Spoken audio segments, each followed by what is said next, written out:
मनुष्य की सबसे बड़ी भूल यह है कि वह बुद्धि को केवल जानकारी समझ लेता है और स्मृति को केवल रटने की कला समझ लेता है।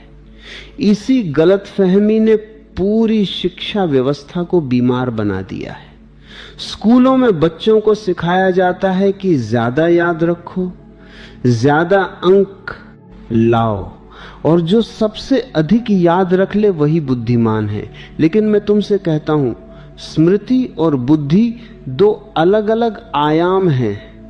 स्मृति केवल संग्रह है, जैसे किसी गोदाम में वस्तुएं रख दी गई हों, और बुद्धि उस प्रकाश का नाम है जो उस गोदाम में जाकर देख सकता है कि क्या वास्तव में उपयोगी है और क्या केवल कूड़ा है। स्मृति बिना बुद्धि के भारी बोझ बन जाती है, और बुद्धि बिना स्मृति के अपने अनुभव को व्यक्त नहीं कर पाती। इसलिए जो व्यक्ति सच में अपनी बुद्धि की क्षमता बढ़ाना चाहता है, उसे पहले यह समझना होगा कि बुद्धि कोई मांसपेशी नहीं है जिसे केवल अभ्यास से बड़ा किया जा सके। बुद्धि चेतना की गुणवत्ता है, और चेतना तब स्पष्ट होती है जब मन शांत होता है। तुमने देखा होगा, जब मन बहुत शोर में होता है, जब बहुत सारी चिंताएं, भय, इच्छाएं और विचार एक साथ चल रहे होते हैं, तब साधारण सी बात भी याद नहीं रहती। तुम कमरे में जाते हो और भूल जाते हो कि किस लिए गए थे। किताब पढ़ते हो, लेकिन कुछ देर बाद याद थे नहीं रहता कि क्या पढ़ा था। यह बुद्धि की कमजोरी नहीं है, यह मन की भीड़ है। मन एक बाजार की तरह हो गया है, जहां हजारों आवाजें एक साथ बोल रही हैं। एक आवाज कहती है कि तुम्हें सफल होना है, दूसरी कहती है कि तुम्हें दूसरों से आगे निकलना है, तीसरी आवाज कहती है कि कहीं तुम असफल न हो जाओ, चौथी आवाज भविष्य की चिंता कर रही है, पांचवी अतीत के पछतावे में उलझी है। इन सब आवाजों के बीच जो मौन है वही बुद्धि का वास्तविक स्रोत है, लेकिन वह मौन सुनाई ही नहीं देता। पुराने समय में गुरुकुलों में बुद्धि को तेज करने का जो रहस्य था, वह यह नहीं था कि बच्चों को ज्यादा जानकारी दी जाए, बल्कि यह था कि उनके भीतर मौन पैदा किया जाए। तुमने सुना होगा कि प्राचीन शिष्य अपने शिष्यों को पहले ध्यान सिखाते थे, फिर शिक्षा देते थे, क्योंकि अगर मन शांत न हो तो ज्ञान केवल शब्द रह जाता है, वह चेतना का अनुभव नहीं बन पाता।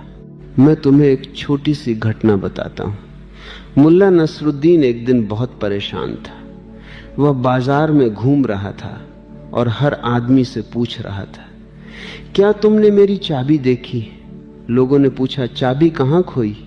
मुल्ला ने कहा, घर के अंदर। लोग हैरान हो गए। उन्होंने पूछा, फिर तुम बाहर क्यों ढूंढ रहे हो? मुल्ला बोला, क्योंकि बाहर रोशनी है। मनुष्य की स्थिति भी यही है। बुद्धि और स्मृति का असली स्रोत भीतर है, लेकिन हम उसे बाहर खोजते रहते हैं, किताबों में, प्रतियोगिता में, डिग्रियों में, जानकारी में। बाहर रोशनी है, इसलिए हमें लगता है कि उत्तर भी वहीं होगा। लेकिन जो व्यक्ति सच में बुद्धि को तेज करना चाहता है, उसे भीतर उतरना होगा। जब मन शांत होता है तो स्मृति अपने आप स्पष्ट हो जाती है। जैसे किसी झील का पानी शांत हो जाए तो उसमें आकाश साफ दिखाई देता है। अगर झील में लहरें हो, कीचड़ हो, तूफान हो, तो कुछ भी दिखाई नहीं देता। मन की झील में भी यही होता है। इसलिए पहला कदम है ध्यान। और ध्यान का अर्थ यह नहीं है कि तुम किसी विचार को पकड़ लो या किसी मंत्र को जोर से दोहराओ। ध्यान का अर्थ है देखना, केवल देखना, अपने विचारों को देखना, अपने मन की गति को देखना, बिना हस्तक्षेप के, बिना निर्णय के। जैसे कोई व्यक्ति सड़क के किनारे खड़ा होकर ट्रैफिक को देख रहा हो।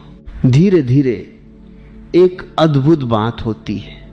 जब तुम विचारों को देखते हो, वे कमजोर होने लगते हैं, क्योंकि विचारों की ऊर्जा तुम्हारी पहचान से आती है। तुम उन्हें अपना मान लेते हो, तुम कहते हो मेरा विचार। लेकिन जब तुम केवल दर्शक बन जाते हो, तब विचार अपनी शक्ति खो देते हैं। और जैसे जैसे विचार कम होते हैं, मन के भीतर एक खाली जगह पैदा होती है। वही खाली जगह बुद्धि की असली जन्मभूमि है। वही जगह स्मृति को भी स्पष्ट करती है, क्योंकि अब जो भी अनुभव होता है वह गहराई से अंकित हो जाता है। तुमने ध्यान दिया होगा, बचपन की कुछ घटनाएं तुम्हें आज भी साफ याद हैं। क्यों? क्योंकि उस समय मन सरल था, विचारों की भीड़ कम थी। जो भी अनुभव हुआ वह सीधे चेतना पर अंकित हो गया। लेकिन जैसे जैसे तुम बड़े हुए, मन में हजारों विचार भर गए, अब अनुभव सतह पर ही रह जाता है, वह भीतर तक नहीं पहुंचता, इसलिए याद नहीं रहता। ध्यान मन को फिर से उसी सरलता में ले आता है, और जब मन सरल हो जाता है तब बुद्धि फूल की तरह खिलने लगती है। लेकिन ध्यान केवल बैठने की क्रिया नहीं है, ध्यान जीवन की शैली है। अगर तुम पूरे दिन तनाव में जीते हो, प्रतियोगिता में जलते रहते हो, तुलना करते रहते हो और केवल 10 मिनट बैठकर ध्यान करने की कोशिश करते हो, तो बहुत गहरा परिवर्तन नहीं होगा। जीवन में सहजता लानी होगी, शरीर को भी आराम देना होगा, नींद पूरी करनी होगी, प्रकृति के साथ समय बिताना होगा। क्योंकि बुद्धि केवल मस्तिष्क की घटना नहीं है, पूरा शरीर उसका हिस्सा है। आधुनिक विज्ञान भी धीरे धीरे इस सत्य को समझने लगा है। जब शरीर तनाव में होता है तो मस्तिष्क की स्मृति प्रणाली कमजोर हो जाती है, लेकिन जब शरीर शांत होता है, श्वास गहरी होती है और मन स्थिर होता है, तब स्मृति तेज हो जाती है। इसलिए ध्यान की सबसे सरल विधि मैं तुम्हें बताता हूं। रोज कुछ समय शांत बैठो, रीढ़ सीधी रखो, आंखें बंद कर लो और केवल अपनी श्वास को देखो। उसे बदलने की कोशिश मत करो, बस देखो कि श्वास भीतर जा रही है, फिर बाहर आ रही है। कुछ ही मिनटों में तुम्हें पता चलेगा कि विचार आ रहे हैं। चिंता मत करो, उन्हें रोकने की कोशिश मत करो, केवल देखते रहो, जैसे बादल आकाश में आते जाते हैं। धीरे धीरे तुम्हारे भीतर एक दूरी पैदा होगी, विचार अलग दिखने लगेंगे और तुम अलग। उस क्षण बुद्धि की पहली किरण जन्म लेती है, क्योंकि बुद्धि वही है जो देखने वाला है, विचार नहीं। और जब देखने वाला जाग जाता है तब स्मृति भी नई गुणवत्ता ले लेती है। जो भी तुम पढ़ते हो वह केवल शब्द नहीं रहता, वह अनुभव बन जाता है और अनुभव कभी भुलाया नहीं जाता। यही कारण है कि प्राचीन गुरुकुलों में शिक्षा और ध्यान अलग नहीं थे, वे एक ही प्रक्रिया के दो पहलू थे। और जब समझ जन्म लेती है तब मनुष्य पहली बार जानता है कि बुद्धि वास्तव में क्या है। क्योंकि बुद्धि का अर्थ चतुराई नहीं है, चतुराई बहुत छोटी चीज है। चतुराई से तुम दूसरों को धोखा दे सकते हो, तर्क जीत सकते हो, परीक्षा पास कर सकते हो, लेकिन चतुराई से जीवन को नहीं समझा जा सकता। जीवन बहुत विशाल है। जीवन गणित का सवाल नहीं है कि एक सूत्र लगा दिया और उत्तर मिल गया। जीवन एक रहस्य है और रहस्य को केवल वही व्यक्ति समझ सकता है जिसके भीतर मौन हो। इसलिए मैं बार बार ध्यान की बात करता हूं, क्योंकि ध्यान ही वह द्वार है जहां से बुद्धि का जन्म होता है। स्मृति की क्षमता भी उसी मौन से पोषित होती है। जब तुम ध्यान में बैठते हो, धीरे धीरे तुम्हें एक अजीब अनुभव होगा। तुम्हें लगेगा कि मन का बोझ कम हो रहा है, जैसे कोई भारी गठरी सिर से उतर रही हो। मनुष्य जीवन भर अपने सिर पर विचारों का बोझ ढोता रहता है और उसे लगता है यही उसका ज्ञान है, लेकिन सच यह है कि वह बोझ है, वह बुद्धि नहीं है। बुद्धि हल्की होती है, बुद्धि में एक प्रकार की सहजता होती है। मैं तुम्हें एक घटना सुनाता हूं। एक बार मुल्ला नसरुद्दीन विश्वविद्यालय में भाषण देने गया। विषय था बुद्धि और शिक्षा। उसने मंच पर आकर पहला सवाल पूछा उसने कहा, जो लोग जानते हैं कि मैं क्या कहने वाला हूं वे हाथ उठाएं। आधे लोगों ने हाथ उठा दिया। मुल्ला बोला, तो फिर मुझे बोलने की आवश्यकता नहीं है, और वह चला गया। कुछ दिनों बाद उसे फिर बुलाया गया। इस बार उसने वही सवाल पूछा, जो लोग जानते हैं कि मैं क्या कहने वाला हूं हाथ उठाएं। इस बार किसी ने हाथ नहीं उठाया। मुल्ला मुस्कुराया और बोला, जब कोई भी नहीं जानता तो बोलने का क्या लाभ। और वो फिर चला गया। तीसरी बार लोगों ने चालाकी की। आधे लोगों ने हाथ उठा दिया और आधों ने नहीं। मुल्ला हंसा और बोला, जो जानते हैं वे उन लोगों को बता दें जो नहीं जानते। ये कहानी मजाक लगती है, लेकिन इसमें एक गहरी बात छिपी है। लोग जानकारी को बुद्धि समझ लेते हैं, लेकिन जानकारी केवल शब्द है। अगर समझ नहीं है तो शब्द किसी काम के नहीं। आज पूरी दुनिया जानकारी से भरी हुई है। इंटरनेट पर अनंत ज्ञान है, किताबों के ढेर हैं, लेकिन फिर भी मनुष्य अधिक बुद्धिमान नहीं हुआ, बल्कि अधिक भ्रमित हो गया है। क्योंकि जानकारी बढ़ी है, लेकिन मौन नहीं बढ़ा। तुम्हारी स्मृति तभी शक्तिशाली होगी जब तुम्हारा मन हल्का होगा, क्योंकि स्मृति को स्थान चाहिए।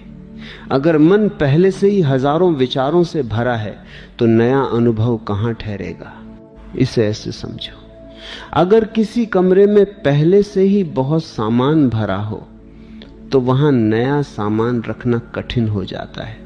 लेकिन अगर कमरा खाली हो तो जो भी वस्तु रखो वह साफ दिखाई देती है। मन को खाली करने की कला ध्यान है, और जब मन खाली होने लगता है तब एक और अद्भुत परिवर्तन होता है। तुम्हारी देखने की क्षमता बदल जाती है। तुमने देखा होगा कि जब तुम किसी विषय में रुचि रखते हो तो उसे आसानी से याद रख लेते हो, लेकिन जिस विषय में रुचि नहीं होती वह तुरंत भूल जाता है। इसका कारण यह नहीं है कि स्मृति कमजोर है, कारण यह है कि चेतना समय शामिल नहीं हुई। जहां चेतना होती है वहां स्मृति गहरी हो जाती है। इसलिए बुद्धि और स्मृति बढ़ाने का दूसरा रहस्य है जागरूकता। जो भी करो पूरी जागरूकता से करो। अगर तुम पढ़ रहे हो तो केवल पढ़ो, अगर तुम सुन रहे हो तो केवल सुनो। लेकिन मनुष्य का मन बहुत चालाक है, वह एक साथ कई काम करता है। तुम किताब पढ़ रहे हो लेकिन मन कहीं और घूम रहा है, भविष्य की चिंता कर रहा है, अतीत की याद कर रहा है। ऐसी अवस्था में पढ़ा हुआ भीतर नहीं उतरता, वह केवल आंखों से गुजर जाता है। लेकिन अगर तुम पूरी उपस्थिति से पढ़ो, जैसे यह क्षण ही तुम्हारे जीवन का सबसे महत्वपूर्ण क्षण है, तो वही एक बार पढ़ा हुआ भी गहराई से स्मृति में बैठ जाता है।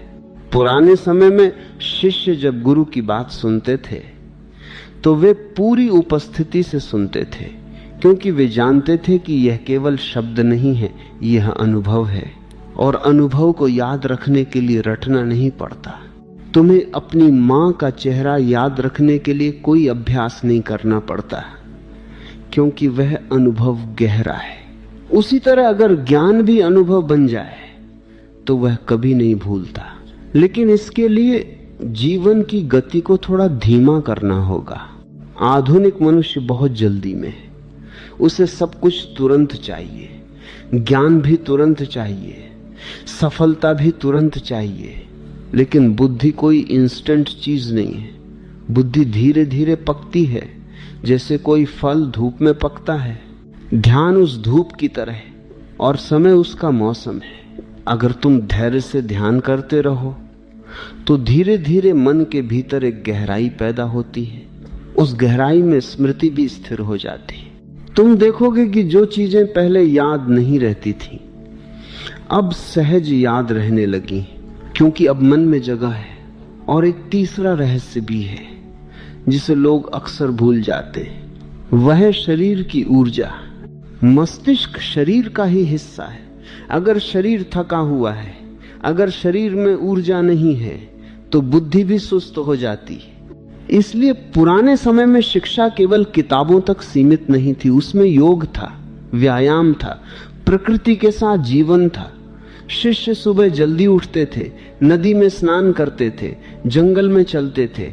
यह सब केवल परंपरा नहीं थी, यह बुद्धि को जागृत करने की प्रक्रिया थी। जब मन ताजा होता है, श्वास गहरी होती है, रक्त का प्रवाह अच्छा होता है, तब मस्तिष्क भी अधिक स्पष्ट काम करता है। जब मनुष्य धीरे धीरे यह समझने लगता है कि बुद्धि का संबंध केवल पढ़ाई से नहीं बल्कि उसकी संपूर्ण चेतना से है, तब उसके भीतर एक नया दृष्टिकोण जन्म लेता है। तब वह देखता है कि बुद्धि को तेज करने का अर्थ यह नहीं कि वह अपने मस्तिष्क पर और अधिक बोझ डाल दे, बल्कि इसका अर्थ यह है कि वह अपने भीतर से अनावश्यक बोझ हटाना शुरू करे। मनुष्य का मन एक अजीब गोदाम है। उसमें हजारों ऐसी बातें भरी होती हैं जिनका जीवन में कोई उपयोग नहीं होता, लेकिन हम उन्हें पकड़े रहते हैं जैसे वे बहुत मूल्यवान हो। बचपन से हमें सिखाया जाता है कि जितना अधिक भर सको उतना भर लो, जितनी अधिक जानकारी इकट्ठी कर सको उतनी कर लो। धीरे धीरे मन इतना भर जाता है कि उसमें स्पष्टता के लिए कोई स्थान ही नहीं बचता, और जब स्पष्टता नहीं होती तब स्मृति भी भ्रमित हो जाती है। बहुत लोग कहते हैं कि उनकी याददाश्त कमजोर है, लेकिन अक्सर उनकी याददाश्त कमजोर नहीं होती, बल्कि उनका मन भरा हुआ होता है। जो मन बहुत भरा हुआ हो उसमें नई बात टिकती नहीं। जैसे किसी अलमारी में पहले से ही कपड़े भरे हों तो नया कपड़ा रखने के लिए जगह ढूंढनी पड़ती है।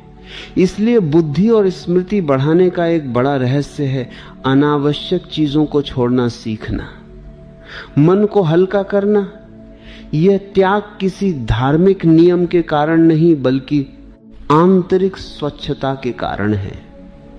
जिस तरह शरीर को स्वस्थ रखने के लिए हमें विषैले पदार्थ बाहर निकालने पड़ते हैं, उसी तरह मन को स्पष्ट रखने के लिए अनावश्यक विचारों को जाने देना पड़ता है। ध्यान इसी प्रक्रिया का नाम है।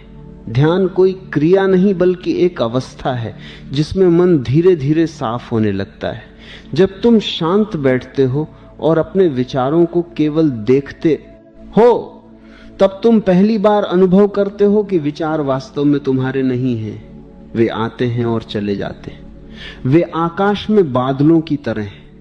अगर तुम उन्हें पकड़ने लगो तो वे भारी लगने लगते हैं, लेकिन अगर तुम उन्हें गुजरने दो तो आकाश साफ बना रहता है।